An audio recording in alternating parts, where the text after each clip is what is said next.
దేవుని యొక్క వాక్యాన్ని చూసుకుందాం. కీర్తన గ్రంథములో నుండి 102 25వ వచనం నుంచి 27వ వచనం వరకు నేను చదువుతాను. కీర్తన గ్రంథములో నుండి 102 25వ వచనం నుండి 27వ వచనం నేను చదువుతాను. ఆదియందు నీవు భూమికి పునాది వేసితివి, ఆకాశములు కూడా నీ చేతి పనులే. అవి నశించును గాని నీవు నిలిచుందువు, అవి అన్నీ వస్త్రం వల్లే పాతగిలను. ఒకడు అంగవస్త్రంను తీసివేసినట్లు నీవు వాటిని తీసివేయుదువు, అవి మార్చబడును. నీవు ఏకరీతిగా నుండివాడవు, నీ సంవత్సరములకు అంతము లేదు. గత కొన్ని వారం నుంచి మనము దేవుని యొక్క స్వభావం గురించి మనం తెలుసుకుంటున్నాం, దేవుని యొక్క లక్షణాల గురించి. ఈరోజున కూడా మరొక లక్షణం గురించి మనము చూసుకుందాం. గత కొన్ని వారాలుగా మనము దేవుణ్ణి తెలుసుకుంటూ వచ్చి మనం ప్రయత్నం చేస్తున్నాం. దేవుణ్ణి తెలుసుకుంటా చాలా ప్రాముఖ్యమైనటువంటి ఒక కార్యము. తమ దేవుని ఎరుగువారు బలము కలిగి గొప్ప కార్యాలు చేస్తారని దేవుని యొక్క వాక్యము సెలవిస్తుంది. దేవుణ్ణి తెలుసుకుంటూ చాలా ధైర్యము, బలము ఉంటుంది. చాలా సందర్భాల్లో మనం ఏమనుకుంటామంటే విశ్వాసం ఉంచటము, లేదంటే వేరే వేరే కార్యాలు ఏవైతే ఆత్మీయ జీవితంలో మనకు ఉండాలో, దేవునిలో కొనసాగటానికి, శోధనలు తట్టుకొని నిలబడడానికి ఏవైతే మనకు అవసరం అనుకుంటామో వాటన్నిటికంటే అతి ప్రాముఖ్యమైనది ఏంటంటే దేవుణ్ణి తెలుసుకుంటా. చాలాసార్లు అనుకుంటామంటే మనం ప్రార్థన చేసుకోవాలి, లేదా విశ్వాసం ఉంచాలి, లేదా ఇంకేదో చేయాలని సహజంగా చాలామంది చెప్తుంటారు. అవన్నీ మంచివే, కానీ వాటికంటే ఉన్నతమైనటువంటిది, అసలైనటువంటిది మరొకటి ఉంది. విశ్వాసం ఉండాలంటే విశ్వాసం ఉండాలి, ప్రార్థన చేయాలంటే ఖచ్చితంగా ప్రార్థన చేయాలి. కానీ నువ్వు నమ్మినటువంటి దేవుడు ఎలాంటోడో తెలుసుకోకుండా మనం విశ్వాసం ఉంచడం సాధ్యము కాదు. మనం నమ్మినటువంటి దేవుడు ఎలాంటోడో తెలుసుకోకుండా మనం ప్రార్థన చేయడం కూడా సాధ్యము కాదు. ఎందుకంటే విశ్వాసం ఉంచటము, ప్రార్థించడం అన్నీ కూడా మనకు మనముగా ఏదో రకంగా కష్టపడి చేసేటువంటి కార్యాలు కాదు. మనకు మనముగా ఏదో మనలో నుంచి మనం ప్రయత్నం చేసుకొని ఏదో విశ్వాసంలో బలపడడానికి, ఏదో బెటర్గా ప్రార్థన చేయడానికి మనకు మనముగా చేసుకునేటువంటి ప్రయత్నం కాదు ఇది. ఇది దేవుణ్ణి తెలుసుకొని దేవుణ్ణి అర్థం చేసుకుంటాన్ని బట్టి వచ్చేటువంటి ఆ జ్ఞానాన్ని బట్టి మన విశ్వాసము ఉంచుతాం. ఆ జ్ఞానాన్ని బట్టి మన పరలోకపు తండ్రి ఎలాంటి వాడు అర్థమయ్యాడు కాబట్టి ఇప్పుడు మనం ప్రార్థన చేస్తాం. అందుకే నేను తరచూ చెప్తాను, చూసారు ఆ మాట. అదేంటంటే విశ్వాస జీవితం అంటే యాక్చువల్గా నీకు నువ్వుగా ఏదో చేసుకుంటూ వెళ్ళేది కాదు. దేవుడు చేసినటువంటి కార్యాలు, లేదా దేవుడు చేస్తున్నటువంటి కార్యాలను బట్టి వాటిని మనము చూసి లేదా విని అర్థం చేసుకొని దాన్ని స్పందిస్తూనే మన విశ్వాస జీవితాన్ని జీవిస్తున్నాం. అందుకనే చూడండి, ఏదో రకంగా విశ్వాసం ఉంచడము, ఏదో రకంగా ప్రార్థన చేద్దాం అన్నది యాక్చువల్గా అది సరైనటువంటి మాట కాదు. ఏదో రకంగా కాదు, నువ్వు దేవుని తెలుసుకుంటాను బట్టి చేసేటువంటి కార్యాలు ఇవన్నీ కూడా. అందుకే చూడండి, చర్చకు రావడం అందుకంత ఇంపార్టెంట్. అందుకనే వాక్యానికి సరిగ్గా మనము కొంత సమయాన్ని కేటాయించడం అందుకంత ఇంపార్టెంట్. అందుకనే వాక్య పరిచయం జరుగుతున్నప్పుడు దాని మీద మైండ్ పెట్టడం అందుకని అంత ఇంపార్టెంట్ అంటాను. ఎందుకంటే మనం జస్ట్ కూర్చొని ఒక గంట వాక్యం వింటున్నామంటే ఏదో శ్రద్ధగా వాక్యం వినాలి, ఎందుకంటే వాక్యం ముఖ్యం కాబట్టి, అని వాక్యం మీద గౌరవం ఉంది కాబట్టి శ్రద్ధగా వినాలని కాదు. ఎందుకంటే నువ్వు బయటకు వెళ్ళిన తర్వాత ఈ వాక్యమే నీ లైఫ్లో చాలా కార్యాల్లోకి నీకు సహాయం చేసేటువంటి కార్యం కాబట్టి వాక్యాన్ని శ్రద్ధగా వినాలి. ఎందుకంటే వాక్యం తెలుసుకోకుండా నువ్వు బెటర్గా నువ్వు ప్రార్థన చేయలేవు. ఎందుకంటే తండ్రి లాంటి నీకు అర్థం కాకపోతే నువ్వు ప్రార్థనే చేయలేవు. అందుకే నేను తరచు చెప్తాను, చూసారా, ఏదో మనకు ఉపవాసం ఉండి ఏదో చేసేద్దాము, మనకు ఏదో గంట ప్రార్థన చేసేద్దాం, మనకు ఏదో చేసేద్దాం అని ఎవరైతే చాలామంది నేను ఇన్ని రోజులు ఉపవాసం ఉండి ఇలా చేస్తాను అలా చేస్తాను చెప్పేవాళ్ళు, బేసిక్గా వాళ్ళ మాటలు బట్టి నాకు అర్థం విషయం అంటే వాళ్ళకి బేసిక్గా దేవుడు ఎలాంటి పెద్దగా అర్థము కాలేదని అర్థం. అందుకనే దేవుడు ఎలాంటి అర్థం కాలేదు కాబట్టి అంతసేపు ప్రార్థన విషయానికి వచ్చేసరికి తాము ఏం చేయాలి, తాము ఎలా చేయాలో మాత్రమే చెప్తున్నారు, కానీ అసలు దేవుడు ఎలా అంటాడో చెప్పట్లేదు. దేవుడు ఎలా అంటాడు కాబట్టి నేను ప్రార్థన చేస్తాను అని ఎవరు అంటలేదు. కానీ యేసుక్రీస్తు ఉపమానాలు చెప్పినాడు ఏమన్నారు చూడండి, అన్యాస న్యాయాధిపతి విషయానికి వచ్చేసరికి వాడు అన్యాస్తుడు కాబట్టి వాడి దగ్గర పద్దాకి వెళ్ళాల్సి వస్తుంది, 10 సార్లు బ్రతిమలాడించుకుంటున్నాడు. వాడికి ఇష్టం లేదు కాబట్టి చేయట్లేదు. కానీ మీ పరలోకతను ఎలా అంటాడు కాదు. మీరు చెడ్డవారు అయ్యుండి మీ పిల్లలకి మంచి వాటిని ఇస్తారు కదా, మీరే చెడ్డోళ్ళు అయ్యుండి చెడు స్వభావం మీకుండి మీరు మంచి వాటిని ఇస్తున్నప్పుడు అప్పుడు ఆలోచించండి మీ పరలోకపు తండ్రి ఎలాంటోడు అన్నారు.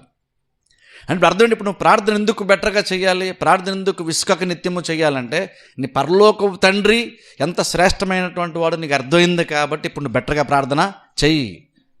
అలాగే యేసుక్రీస్తు కూడా ప్రార్థన చేసేటప్పుడు ఎలా చేయాలో కూడా చెప్పారు. కానీ అందులో ఇంకొక ప్రాముఖ్యమైన విషయం చెప్పారంటే పరలోక తండ్రి ఎలాంటోడో కూడా బయలుపరుస్తూనే తండ్రి లాంటోడు కాబట్టి మీరు ఇలాగ ప్రార్థించండి అని చెప్పారు. కానీ ఈరోజు చూడండి చాలా సందర్భాల్లో ప్రార్థన విషయానికి వచ్చేసరికి చాలా మనం ఎవరన్నా చెప్పడం విన్నప్పుడు బేసిక్గా ఏం చెప్తారంటే ఇలా ప్రార్థన చేస్తే కార్యం జరుగుతుంది, ఇలా చేస్తే జరుగుతుంది అంటారు. కానీ ముందు అసలు మనం ఎవరికి ప్రార్థన చేస్తున్నాం, ఆయన ఎలా అంటాడో చెప్పడంలో చాలామంది ఫెయిల్ అయ్యారు. దేవుడు ఎలా అంటాడో చెప్తే అప్పుడు ఎలా ప్రార్థన చేయాలో నీకు ఆటోమేటిక్గా తెలుస్తుంది. అందుకని చూడండి, ఇదేదో ఒకవైపు నుంచి మనం చేసుకుంటూ వెళ్ళిపోయేది కాదు. పరలోకపుత్రుడు ఇలా అంటాడని అర్థమైంది కాబట్టి ఇప్పుడు దాన్ని బట్టి మనం ప్రార్థన చేయాలని ప్రేరేపణతో మనం ప్రార్థన చేస్తాం. అందుకనే వాక్యం అంత ఇంపార్టెంట్, అందుకనే పరలోక దేవుని తెలుసుకోవడం అందుకే అంత ఇంపార్టెంట్ అంటాను. అందుకని చూడండి, ఏదైతే మనం గత కొన్ని వారం వింటున్నామో ఇవి సామాన్యమైన విషయాలు కాదు, చాలా లోతైన విషయాలు. యాక్చువల్గా ప్రతి విశ్వాసే తెలుసుకోవాల్సినటువంటి కార్యాలు. ఇదంతగా మనం దీన్ని అర్థం చేసుకుంటూ అంతకని నువ్వు ఆత్మీయ ఎదుగుతావు, అందుకని విశ్వాసంలో బలపడతావు. మన విశ్వాసంలో బలపడడం అనేటువంటిది నువ్వు ఆత్మీయ ఎదటం ఉంటుంటుంది, నువ్వు పరలోక తండ్రిని తెలుసుకున్నటువంటి దాని మీద మాత్రమే ఆధారపడి ఉంటుంది. అందుకని దాని గ్రంథం చూస్తా, తమ దేవుని ఎరుగువారు బలం కలిగి గొప్ప కార్యాలు చేస్తారు. దేవుణ్ణి తెలుసుకున్నప్పుడు, దేవుని అర్థం చేసుకున్నప్పుడు బలం వస్తుంది, ఆ బలంతో కార్యాలను చేస్తాం. అందుకనే దేవుని తెలుసుకోవడం అందుకంత ఇంపార్టెంట్. మన దేవుడు ఎలా ఉంటాడో అర్థం చేసుకోవడం అందుకని అంత ఇంపార్టెంట్. కనుక ఈరోజు చూడండి మరొక విషయం మనం చూద్దాం. ఇక్కడ 27వ వచనంలో లాస్ట్ టైం ఎంతమంది చూడండి, దేవుడు నిత్యం ఉండేటువంటి వాడు అని చెప్పినప్పుడు కూడా ఇదే వాక్య భాగం నేను తీశాను. అయితే అందులో చూడండి 27వ వచనంలో ఒక మాట ఉంది చూడండి, నీవు ఏకరీతిగా నుండువాడవు. అక్కడ చూడండి ఈ 25 నుంచి 27 వచనం మనం చూస్తున్నప్పుడు నిత్యుడగు దేవుడు అన్న అంశంలో కూడా ఇదే వాక్య భాగం నేను చెప్పాను. ఎందుకంటే ఇక్కడ మనకు రెండు విషయాలు అర్థమవుతాయి. దేవుడు తరతరాల నుంచి ఉండేటువంటి వాడు అనేటువంటి ఆ సందర్భంలో కూడా ఈ వాక్య భాగంలో ఉంది. ఇక రెండోది ఏంటంటే ఇక్కడ మనం చదివిన వచనంలో 27 వచనం మొదట్లో చూస్తే నీవు ఏకరీతిగా నుండువాడవు, నువ్వు ఒకేలాగా ఉంటావు. నువ్వు ఇప్పుడు అదే చూస్తున్నాం. మన దేవుడు ఎలా ఉంటాడంటే మన దేవుడు మార్పు లేనటువంటి వాడు, మన దేవుడు మారినటువంటి వాడు. అదే ఈరోజు మనం తెలుసుకోబోతున్నాం. ఇప్పుడు చూడండి, ఆ మాట చాలాసార్లు ఉంటాం, మన దేవుడు మారాడండి, నిన్న నేడు నిరంతరం ఏకరీతిగా ఉంటాడని చాలామంది చెప్తారు. కానీ నేనేమంటానంటే ఆ మాటకి మీనింగ్ ఏంటి? మనం ఆ మాట అన్నప్పుడు దేవుడు నిన్న నేడు నిరంతరం ఏకరీతిగా ఉంటాడని చెప్తున్నప్పుడు మన లైఫ్ని అది ఏ రకంగా ఎఫెక్ట్ చేస్తుంది? చూడండి, దేవునికి ఉన్నటువంటి ప్రతి స్వభావం ఏదైతే ఉంటుందో మనం తెలుసుకున్నాం చూసారా, ఆ స్వభావం ఏదైతే ఉందో ఏదో ఆయన ఉంది కాబట్టి ఆయన ఎలా అంటాడు, ఆయన గొప్పోడు అని ఏదో ఆయన గురించి కొంచెం తెలుసుకొని ఆయన ఎలా అంటాడు అని అక్కడితో ఆగిపోయేటువంటి కార్యం కాదు. దేవుని యొక్క ప్రతి స్వభావం కూడా అది మనకు ఉపయోగకరమైనటువంటి ఒక స్వభావము. ఆయనకు ఉండేటువంటి ప్రతి లక్షణం వల్ల మనకు కొన్ని బెనిఫిట్స్ ఉంటున్నాయి. ఏదో ఆయన చాలా గొప్పడు అండి అనడానికి కాదు. ఆయన గొప్పడు అన్నప్పుడు మనం ఎందుకు సంతోషిస్తున్నామంటే ఆయన తన గొప్పతనాన్ని మన పక్షాన యూజ్ చేయడానికి ఇష్టపడుతున్నాడు. ఆయన మంచోడని మనం అంటున్నప్పుడు ఎందుకు సంతోషిస్తామంటే ఆయన తన మంచితనాన్ని మనకి కనపరచడానికి దేవుడు ఇష్టపడుతున్నాడు. అలాగే ఆయనకున్న ప్రతి స్వభావం కూడా నాకు ఇలాంటి స్వభావం ఉంది, నేను గొప్పోడిని అని జస్ట్ ఏదో ఆయన కలిగి ఉండడాన్ని బట్టి ఆయన గొప్పోడు అనిపించుకోవడానికి ఆయన స్వభావం ఉందని కాదు. ఆయనకు స్వభావం ఉందంటే అర్థం బేసిక్గా స్వభావాన్ని మనకు అనుకూలంగా యూజ్ చేస్తాడు. ఆయన మన పక్షమున దాన్ని యూజ్ చేస్తాడు. అందుకని ఆ స్వభావం తెలుసుకోవడం అంతకంత ఇంపార్టెంట్, తెలుసుకోవడం అందుకని సంతోషించడం అంత ఇంపార్టెంట్. దాన్ని బట్టి మనకు అందుకని ధైర్యం వస్తుంది అంటాను. ఇప్పుడు ఇక్కడ కూడా దేవునికి స్వభావం ఒకటేంటంటే దేవుడు ఏకరీతి ఉండేటువంటి వాడు. అంటే అర్థం ఏంటంటే ఎప్పుడు ఆయన ఒకేలా ఉండేటువంటి వాడు, నిన్న నేడు నిరంతరము దేవుడు ఒకేలాగా ఉండేటువంటి వాడు. ఇప్పుడు చూడండి, అది కూడా తెలుసుకోవడం మనకు చాలా ఇంపార్టెంట్. మన దేవుడు నిజంగా మార్పు లేనివాడు. ఇప్పుడు ఈ మాట చెప్పాను అనుకున్నా, మాకు తెలుసంటే దేవుడు ఎప్పుడు మారడండి అని చాలామంది చెప్తారు. కానీ దేవుడు మారడు అనుకున్నప్పుడు, దేవుడు మారడు అంటే ప్రాక్టికల్గా మన అనుదిన జీవితంలో దాని మీనింగ్ ఏంటి అన్నది కూడా తెలుసుకోవడం అంత ఇంపార్టెంట్. దేవుడు మారడండి అన్నది కాదు, ఆయన మారడండి అని ఒకలా ఉంటాడు అన్నది కాదు. ఆయన మారడానికి అర్థమైనప్పుడు దానివల్ల నీకు వచ్చే బెనిఫిట్స్ ఏంటో నువ్వు తెలుసుకోగలగాలి. అలా తెలుసుకున్నప్పుడే ఆయన మారడం అనేటువంటి విషయం నీకు సంతోషాన్ని తీసుకొచ్చేటువంటి కార్యము, నీకు ధైర్యాన్ని తీసుకొచ్చేటువంటి కార్యం. అన్న దేవునికి స్వభావం ప్రతిదీ ఏదైతే మనం తెలుసుకున్నాం అదంతా ఏదో ఆయన గొప్పడు అనిపించుకోవడానికి కాదు, ఆ స్వభావం అంతా కూడా మనకు అనుకూలంగా యూజ్ చేయడానికి దేవుడు ఇష్టపడుతున్నాడు. అందులో ఒకటేంటంటే బైబిల్ చెప్తున్న మాటలు, మన దేవుడు ఎప్పుడు కూడా మారినటువంటి వాడు, మార్పు లేనటువంటి వాడు. ప్రదేశం ఇక్కడ కీర్తనకాడు మారుతాను ఏమంటాడు తెలుసు, 25వ వచనం చూసుకుంటే దేవుడు ఆదిలో భూమికి పునాది వేసాడని బైబిల్ మనం చూస్తాం. ఆకాశంలో కూడా ఆయన యొక్క చేతి పనులను మనం చూస్తున్నాం. ఆ తర్వాత అన్నట్టుండి అక్కడ అవి నశించును కానీ నీవు నిలిచి ఉంటావు, అవన్నీ వస్త్రం వల్లే పాతగిలును, ఒకడు అంగవస్త్రమును తీసివేసినట్టు నీవు వాటిని తీసివేయదు, అవి మార్చబడును, అవన్నీ మారిపోతాయి కానీ నువ్వు మాత్రం ఏకరీతిగా ఉంటావు. ఒకసారి ఆలోచించండి, మన దేవుడు మార్పు లేనటువంటి వాడు, ఆయన ఎప్పటికీ మారడన్నప్పుడు నిజంగా ఆయన ఎంత ప్రత్యేకమైన వాడు జస్ట్ ఒకసారి ఆలోచించండి. మన దేవుడు మారడన్నప్పుడు ఎంత ప్రత్యేకమైన వాడు చెప్పనా, ఎంత ప్రత్యేకమైన వాడు అంటే ఈ ప్రపంచంలో నువ్వు చూస్తున్న ప్రతిదీ కూడా ఎప్పుడు కూడా మారిపోతూనే ఉంటుంది. ప్రతిదీ కూడా మారిపోతుంది. నువ్వు ఈ సృష్టిలో ఉన్న ప్రతిదీ దేవుడు చేసినటువంటి సృష్టి అయి ఉండొచ్చు, కానీ సృష్టిలో కూడా ప్రతిదీ మారిపోతూనే ఉంటుంది. ఈరోజు ఒకలాగా ఉంటుంది ఒకటి, అది సృష్టి కావచ్చు, పర్వతాలే కావచ్చు, ఈవెన్ ఆకాశము, సూర్యుడు, చంద్రుడు, ఇవన్నీ కూడా గ్రాడ్యువల్గా కాలము గడిచే కొలది, దినములు గడిచే కొలది, అది మనుషులను బట్టి కావచ్చు, లేదంటే అనేక రకాల కార్యాలను బట్టి కావచ్చు, మనుషుల యొక్క నిర్లక్ష్యాన్ని బట్టి కావచ్చు. అంటే ఈ సృష్టిని సరిగ్గా, ఈ భూమిని సరిగ్గా మనుషులు హ్యాండిల్ చేయడాన్ని బట్టి, స్వార్థంతో ఈ భూమిని రకరకాలుగా మార్చేయడాన్ని బట్టి, అంటే పొల్యూషన్ బట్టి బేసిక్గా ఈ భూమి కూడా చాలా మారిపోతుంది. అలాగే దానికి ఎఫెక్ట్ సృష్టి అంతటి పైన ఉంటుంది, సూర్యుని పైన ఉంటుంది, చంద్రుడి పైన కూడా ఉంటుంది. ప్రతిదీ కూడా మారిపోతుంది. జస్ట్ మీరు విశాఖ బీచ్కి వెళ్ళి చూడండి. 20 years బ్యాక్ బీచ్ ఒకలాగా ఉండేది, ఇప్పుడు ఒకలాగా ఉంది. ఒకప్పుడు పెద్దగా అందులోకి వెళ్ళినా పెద్ద ప్రాబ్లం ఉండేది కాదు, కానీ ఇప్పుడు సముద్రం బీచ్ అని చాలా డేంజరస్ అయిపోయింది. ఇప్పుడు 20 years బ్యాక్ అయితే అలా ఉండేది కాదు, 20-30 సంవత్సరాల క్రితం అలా ఉండేది కాదు. అంటే ఏమో మనం చూస్తుండగానే ప్రతిదీ కూడా మన చుట్టూన ప్రతిదీ మారిపోతుంది. అలాగే ప్రతిదీ మారిపోతుంది. సృష్టే కాదు, సృష్టి పాటు మనుషులు కూడా చాలామంది మారిపోతున్నారు. చాలా బేసిక్గా మనిషి అన్నాడు మారిపోతున్నాడు. అది మంచి అయినా సరే కావచ్చు, చెడు అయినా సరే కావచ్చు బేసిక్గా, కానీ మ్యాక్సిమం ఏంటంటే మనిషి కూడా ఎక్కువ వర్స్ట్గానే మారిపోతున్నాడు.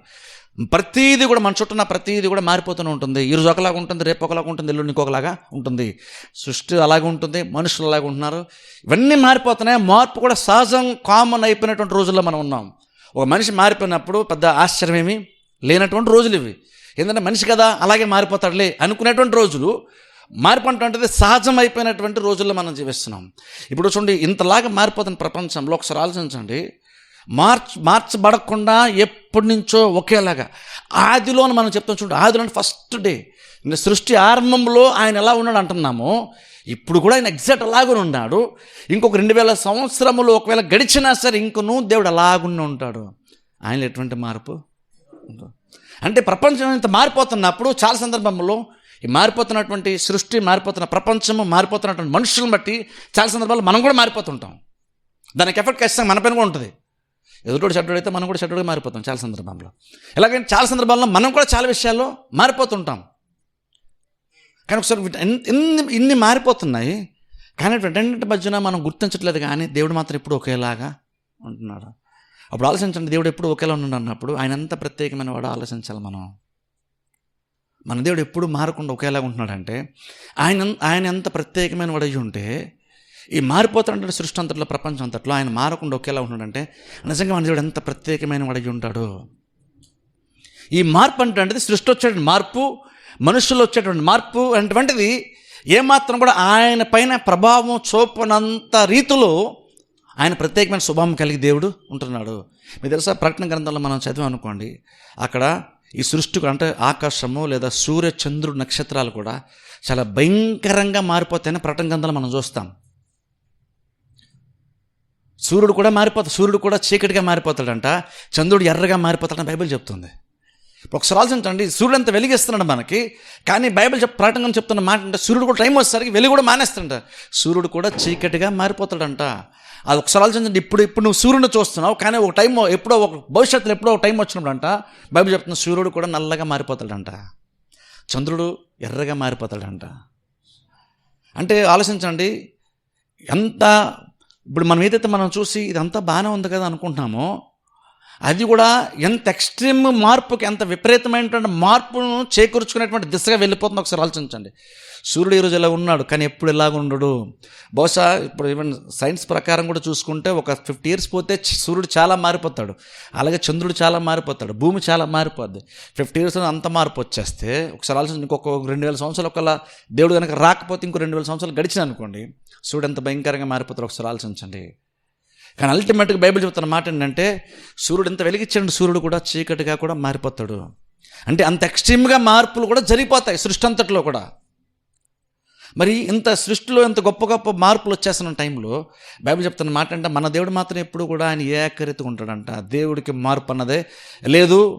ప్రపంచంలో ప్రతిదీ మారిపోతున్నా సరే అది ఆయన పైన మాత్రం ఎటువంటి ఎఫెక్ట్ ఉండదు. కానీ మనుషులు చూడండి, కొన్నిసార్లు మనం ఉంటాం చూడండి, ప్రపంచం చాలా మారిపోతుంది, మనం కూడా మారిపోవాలంటాం. ఇప్పుడు చూడండి, అంటే బేసిక్ ఏంటంటే ప్రతిదీ మారిపోతున్నాడు, మనం కూడా మారిపోవాలి కదా అనేటువంటి ఇదిలో ఉంటున్నాం. లేకపోతే మనం బతకలేం అని కొన్నిసార్లు మనుషులు మనం కూడా అనుకుంటాం. ఇప్పుడు చాలా సందర్భాల్లో మనం కూడా కొన్నిట్లోని అది కరెక్ట్ కాదని తెలిసినా సరే మారిపోవడానికి చాలా ఇష్టపడిపోతాం, ఎందుకంటే మనకు అది కంఫర్టబుల్గా ఉంటుంది కాబట్టి. కానీ మీకు తెలుసా, దేవుడు మాత్రం ఎప్పటికీ మారడు. అన్నీ మారిపోతాయి కానీ దేవుడు మారడు. ఇంకొక వాక్య భాగం చూద్దాం, చూడండి. యాకోబు రాసినటువంటి పత్రికలోనికి వెళ్దాం ఒకసారి. యాకోబు రాసినటువంటి పత్రిక మొదటి అధ్యాయం. యాకోబు రాసినటువంటి పత్రిక మొదటి అధ్యాయము 16-17 వచనాలు చదువుతాను. యాకోబు రాసినటువంటి పత్రిక మొదటి అధ్యాయము 16-17 వచనాలు నేను చదువుతాను. యాకోబు రాసిన పత్రిక మొదటి అధ్యాయము 16-17 వచనాలు.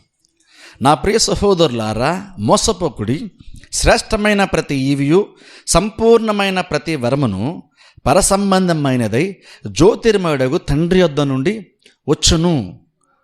ఆయన యందు, ఇక్కడ గమనించండి, ఆయన యందు ఏ చంచలత్వమైనను గమనముల వలన కలుగు ఏ ఛాయ అయినను లేదు. ఇప్పుడు చూడండి, నా వచనంలో ఉంది, అక్కడ 17 వచనంలో మనం దేని గురించి చూస్తున్నాం. అక్కడ కొంచెం పైన చేత అక్కడ అన్నాడు చూడండి, అక్కడ యాకోబు ఏం చెప్తానంటే, మోసపోకుండా దేవుడు విక్రమింపడ్డు అని అలా కొన్ని విషయాలు మాడుతూ అక్కడ చూడండి ఏమంటున్నాడంటే, ప్రతి మంచివి కూడా గమనించండి, ప్రతి మంచివి పరసంబంధమైనటువంటిదై. గమనించండి, ప్రతి మంచివి అంటే మంచిది అనిపించే ప్రతిదీ కూడా నీకు మంచిది అనిపించదు కాదు, నిజంగా జెన్యూన్గా మంచిది, దేవుడు కూడా మంచిది అనిపించే ప్రతిదీ కూడా ఈ భూమి మీదకి వచ్చిందంటే, ఈ భూమిలో ఒక మంచి కార్యం జరిగిందంటే, నువ్వు ఒక మంచి నువ్వు పొందుకున్నావంటే, బైబిల్ చెప్తున్న మాట అది ఎక్కడో వచ్చింది కాదు, అది మనుషుల దగ్గర నుండి వచ్చింది కాదు, అది పరలోకము నుండి వచ్చినటువంటిది. ఎందుకు ఈ మాట చెప్తానంటే, ఈ భూమి నుండి వచ్చేదైతే, ఈ సృష్టి నుండి వచ్చేదైతే మాత్రం ఏ మంచి కూడా బేసిక్గా మనిషికి రాదు. ఈ భూమి నుండి అంత ఎక్స్పెక్ట్ చేయొద్దు, మనుషుల నుంచి నువ్వు అంత మంచి నువ్వు ఎక్స్పెక్ట్ యాక్చువల్గా చేయడానికి వీలే లేదు. బైబిల్ చెప్తున్న మాట అంటే, అది ఒక మంచి నీ లైఫ్లో జరిగిందంటే దాని అర్థం ఏంటంటే, అది మంచి ఏదో పరలోకంలో వచ్చింది, పరలోక సంబంధమైనది. అంటే అది పరలోక సంబంధం అర్థం అంటే పరలోకం నుండి వచ్చింది. ఆ మంచిదైన ప్రతిదీ కూడా పరలోకం వస్తుందంటూ. ఎందుకని పరలోకం వస్తుందంటే, అక్కడ జ్యోతిర్మయుడు తండ్రి దగ్గర నుండి వస్తుంది. ప్రతి మంచిది కూడా దేవుడి దగ్గర నుండి మాత్రమే వస్తుంది, అది మనుషుల దగ్గర నుండి రాదు, అదే సృష్టి నుండి కదా అది రాదు, అది దేవుని దగ్గర మాత్రమే వస్తుంది. ఎందుకని ప్రతి మంచి దేవుని దగ్గర నుండే వస్తుందా అంటే, అక్కడ ఎందుకు రీజన్ ఏంటో కూడా చెప్తున్నాడు. ఎందుకంటే ఆయన యందు ఏ చంచలత్వమైనను, చూసారా, చంచలత్వం అంటే అర్థం ఏంటంటే, కొంచెం పరిస్థితులను బట్టి అనేక రకాల కారణాలను బట్టి కొంచెం అటు ఇటుగా, అంటే జస్ట్ ఇప్పుడు బ్యాలెన్స్ మెయింటైన్ చేయకుండా కొంచెం అటుగా, కాసేపు ఇటుగా, మూడు బాగున్నప్పుడు మంచిగా, మూడు బాగున్నప్పుడు చెడుగా. చంచలత్వం అంటే అర్థం ఏంటంటే, కాన్స్టెంట్గా ఒకే ఇదిలో లేకుండా తరచుగా మారిపోతూ ఉండడం. అలాగే చంచలత్వమైనను గమన వల్ల కలుగు ఏ ఛాయనను, సరే, అంటే గమన అర్థం ఏంటంటే అప్స్ అండ్ డౌన్స్ అంటాం చూసారా. అంటే ఈ భూమిలో లేదంటే అనేక రకాల చుట్టూ జరుగుతుంటే మార్పులను బట్టి దేవుడు కూడా ఎప్పుడూ మారుతుండేటువంటి వాడు కాదు. దేవుడు ఎప్పుడు ఒకేలాగా ఉంటాడు, ఆయన ఎటువంటి చంచలత్వం లేదు. అంటే ఊరికినే అటు ఇటుగా మారిపోయేటువంటి వాడు మన దేవుడు కాదు. చంచలత్వం అర్థం ఏంటంటే ఊరినే బ్యాలెన్స్ తప్పడం లేదా కంట్రోల్ తప్పడం. సడన్గా ఈరోజు బాగుండడం, రేపు సడన్గా మారిపోవడం, ఈరోజు అనుకూలం ఉండడం, రేపు వ్యతిరేకంగా ఉండడం. ఆ చంచలమైనటువంటి ఒక మనస్సు మన దేవునికి అయితే లేదు. మంచిది ఎందుకు వస్తుంది అంటే, ఆయన దగ్గర పరలోకం వస్తుంది అంటే, పరలోకంలో ఆయన ఉన్నాడు కాబట్టి మంచి వస్తుంది మనకి. అక్కడ నుండి మంచి ఎందుకు వస్తుందండి? దేవుని దగ్గర నుండి. ఇప్పుడు చాలామంది క్రిస్టియన్స్ కూడా ఇది నమ్మరు యాక్చువల్గా. చాలా క్రిస్టియన్స్ కూడా ఏమనుకుంటారు, ఏదైనా ప్రాబ్లం రాగానే దేవుడు చేసాడంటాం. దేవుడు కాళ్ళు ఎరగొట్టాడు చర్చకి రప్పించుకోవడానికి, దేవుడు చేతులు ఎరగొట్టి చర్చకి రప్పించుకోవడానికి, దేవుడు రోగం ఇచ్చాడు చర్చకి రప్పించుకోవడానికి, నన్ను మార్చడానికి దేవుడు చేతులు కాళ్ళు ఎరగొట్టాడు అంటారు. బైబిల్ చెప్తున్న మాట ఏంటంటే, అసలు దేవుళ్ళు అలాంటిది లేనే లేదు. చంచలత్వం అసలు దేవునికి లేదు. అంటే ఈరోజు నువ్వు చర్చకొచ్చావు కాబట్టి నీతో దేవుడు బాగుండి, నువ్వు షణ్గారు చర్చ మానేస్తావు కాబట్టి కోపం వచ్చేసి మూడ్ ఆఫ్ ఫీల్ అయిపోయి అలా మూడు మార్చుకుంటూ నీతో వ్యవహరించేటువంటి వాడు కాదు మన దేవుడు అని ఇక్కడ యాకోబు చెప్తున్నాడు ఇక్కడ. ఎందుకంటే అన్నాడు, ఆయనలో అటువంటి చంచలత్వం కానీ గమనాగమనాలు అప్స్ అండ్ డౌన్స్ కానీ లేదంటే అలాంటి ఛాయ కూడా లేదు. సరే, అలాంటి ఛాయ కూడా లేదంట. అంటే అర్థం ఏంటి? కనీసం ఈయన దేవుడు మారిపోతున్నట్టున్నాడు అని అనుకోవడానికి అలాంటిది కొంచెం కూడా మనకు కనబడి అలాంటి షాడో కూడా లేదంట, అలాంటి నీడ కూడా లేదు. ఛాయ అంటే అర్థం ఏంటంటే ఆయన మారిపోతున్నట్టున్నాడు, ఎందుకంటే కార్యాలు ఉన్నాక ఆయన మారిపోతున్నాడేమో అని అనుకోవడానికి కూడా వీల్లేదంట. దేవుని దగ్గర మారిపోయాడు అని నువ్వు అనుకోవడం కన్ఫర్మేషన్ కాదు, దేవుడు ఒకరు మారిపోతున్నాడేమో అని కూడా నువ్వు అనుకోవడానికి వీల్లేనంత స్టేబుల్గా స్థిరముగా మార్పు లేకుండా ఉండేటువంటి వాడు మన దేవుడట. అక్కడ చూడండి, బైబిల్ చాలా క్లియర్ ఉంచుండి. అక్కడ చూడండి, ఆ చంచలత్వం కానీ ఆ ఛాయ కూడా లేదు. గమనగమ్మలు అంటే మారిపోయి ఉంటుంది, కనీసం ఆ ఛాయ కూడా లేదంట. సరే అంటే చూడండి, యాకోబు మన దేవుడు ఎంత స్థిరమైనటువంటి వాడు, స్థిరమైన మనస్సు గలవాడో, ఎంతగా మార్పు లేని వాడు అక్కడ బైబిల్ చాలా క్లియర్ మనం చూస్తున్నాం. మనం అనుకున్న దేవుడు ఈరోజు ఒకలాగా రేపు ఒకలాగా ఉంటున్నాడేమో అనుకుంటున్నాం, కానీ దేవుడు ఎప్పుడు అలాగ ఉండేటువంటి వాడు కాదు. యాకోబు చాలా క్లియర్ చెప్పేస్తున్నాడు. యాకోబుకి దేవుని మీద అంత నమ్మకం అంటే యాకోబుకి అంటున్నాడు, ఏదన్నా మారిపోవచ్చు కానీ ఒకటి మాత్రం గ్యారంటీగా మారదు, మారిపోతాడేమో లేదా మారుతున్నట్టుగా ఉన్నాడు దేవుడు. ఎందుకంటే ప్రపంచం అంతా ఎలాగుంది, ప్రపంచం అంతా దేవుని నమ్మట్లేదు, చాలామంది సువార్త నాటకపరుస్తున్నారు, లేదా చాలామంది దేవునికి లోబట్టలేదు. కాబట్టి దేవుడు కూడా తన మూడు మార్చుకుంటున్నాడేమో, దేవుడు కూడా తన ప్లాన్ మార్చుకుంటున్నాడేమో, దేవుడు కూడా మారుతున్నట్టున్నాడు అనుకోవడానికి కొంచెం కూడా ఛాయ కూడా ఉండదు. అంటే దాంట్లో ఆలోచించండి, అంటే దేవుడు నువ్వు చర్చికి రాలేదు కాబట్టి ఈరోజు కాళ్ళు ఎరగొట్టేసేటువంటి వాడు కాదు. నువ్వు దేవుని లోబడలేదు కాబట్టి దేవుడికి చేతులు ఎరగొట్టేసేటువంటి వాడు కాదు. నువ్వు బహుశా దేవుని మాట కాదన్నావు కాబట్టి చేతులు కాళ్ళు ఇరుగుంటాయి, కానీ దేవుడు ఎరగొట్టడని మాత్రము కాదు. ఇరిగిన మాట వాస్తవం ఉండొచ్చు, కానీ అది దేవుడు ఎరగొట్టడని మాత్రము కాదు. ఇరిగిన తర్వాత నువ్వు వచ్చి ఉంటావు, కానీ దేవుడు ఎరగొట్టడని మాత్రము కాదు. ఎందుకంటే బైబిల్లో యాకోబు చాలా క్లియర్ చెప్తున్నాడు, ఆయనలో అలాంటి మార్పు అనేటువంటిది దేవునిలో ఉండదు. అంత కాన్ఫిడెంట్గా ఇక్కడ యాకోబు చెప్తున్నాడు, మన దేవుడు మారడు, మన దేవుడిలో మార్పు లేదు. అసలు ఆలోచించండి, చాలా సందర్భాల్లో అంటే అన్నీ మారిపోతాయి. మనుషులంగా మనం కూడా మారిపోతాం. ప్రపంచం చాలా మారిపోతుంది, మనుషుల యొక్క ఆలోచన విధానాలు మారిపోతున్నాయి, మనుషులు కూడా చాలామంది మారిపోతున్నారు, మైండ్ సెట్లు మారిపోతున్నాయి. దేవుని గురించే కానీ లేదంటే అనేక రకాలైన వాటి మీద మనుషులకు అభిప్రాయాలు కూడా మారిపోతున్నాయి. చాలా విషయాల్లో మనిషి ఎంత చంచలమైనటువంటి వాడు అంటే ఈజీగా మారిపోతాడు. కొన్నిసార్లు అనుకుంటాను, నేనైతే నేను ఎప్పుడు ఒకేలా ఉంటానని మీరు అనుకుంటారేమో. బహుశా అలా మనం క్లెయిమ్ చేస్తుంటాం, అలా చెప్పుకుంటూ ఉంటాం. కానీ అంటాను చూడండి, నువ్వు ఖచ్చితంగా మనిషి అన్నవాడు మారిపోతూనే ఉంటాడు.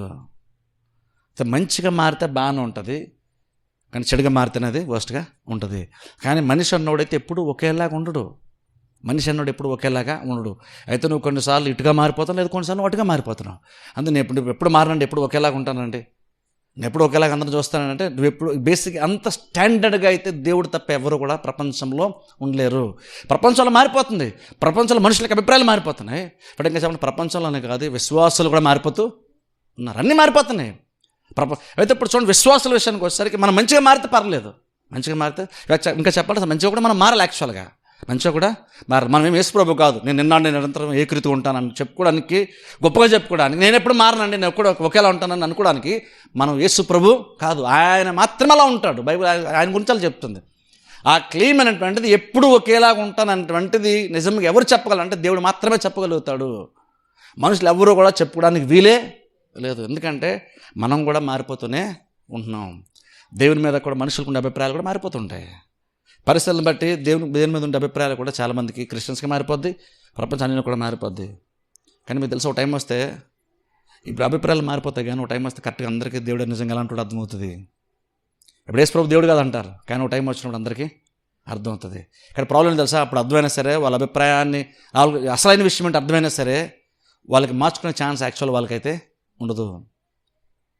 అందుకని మనుషులంగా మనమే యాక్చువల్గా మారాలి, మనమే దేవునికి అనుకూలంగా యాక్చువల్గా మారాలి. మనం మారుతూ ఉండాలి, కాకపోతే ఏంటంటే వెనక్కి కాదు ముందుకి మంచిగా దేవునికి అనుకూలంగా మనం మారుతూ ఉండాలి. అది బైబిల్ చెప్తున్నమాట. అది అలా మనుషులంగా మనం మారాలి, విశ్వాసంగా మనం మారాలి. కానీ ఎలా మారాలంటే వెనక్కి వెళ్ళే రీతిగా మారకూడదు, ఇంకా బెటర్గా వెళ్ళాగా దేవుని సన్నిహితంగా ఉండేలాగా యాక్చువల్గా దేవునికి అనుకూలంగా దేవుని యొక్క స్వరూపంలోనికి పోలికలోనికి యాక్చువల్ మనం మార్చబడుతుండాలి. మన మనసును నూతనపరుచుకొని బైబిల్ చెప్తుంది. అది బేసిక్గా మారాలి మనం, కానీ అనుకూలంగా మనం మారాలి. మనకు అనుకూలంగా ఎందుకు మారాలి అంటే ఎలా మారాలండి అంటే మనుషులను బట్టి మారడానికి కాదు, నువ్వు మారడానికి నీకంటూ ఎగ్జాంపుల్ ఉంది. ఎగ్జాంపుల్ ఎవరంటే యేసుక్రీస్తు లేదా దేవుడు ఎగ్జాంపుల్. ఆయనకు అనుకూలంగా బేసిక్గా మనం మారుతా ఉండాలి. అంతేకాని మనకి నచ్చినట్టుగా మనం మారిపోవడానికి కాదు. కానీ ప్రాబ్లం అంటే అందరూ మారిపోతాం. అదే చెప్తున్నాను, మన దేవుని గొప్పతనం ఎందుకు ఆయన గొప్పడు అవుతాడంటే, ఎంత కాదనుకున్నా సరే, నీకు ఎంత అనుకూలం ఉండేవాళ్ళని సరే ఖచ్చితంగా చెప్తున్నాను, ఖచ్చితంగా వాళ్ళు కూడా మారిపోతారు. ఈరోజు కాకపోతే రేపు తెలియడానికి ఖచ్చితంగా మారిపోతారు. కానీ మార్పు ఉన్నటువంటి ఉన్నారంటే దేవుడు మాత్రం మారకుండా ఎప్పుడు స్థిరంగా ఒకేలాగా ఉంటాడు. అది ఇక్కడ యాకోబు చెప్తాడు. ఇంకొక వాక్య భాగం చూద్దాం చూడండి, ఆదికాండంలోకి వెళ్దాం ఒకసారి. ఆదికాండము 6వ అధ్యాయం.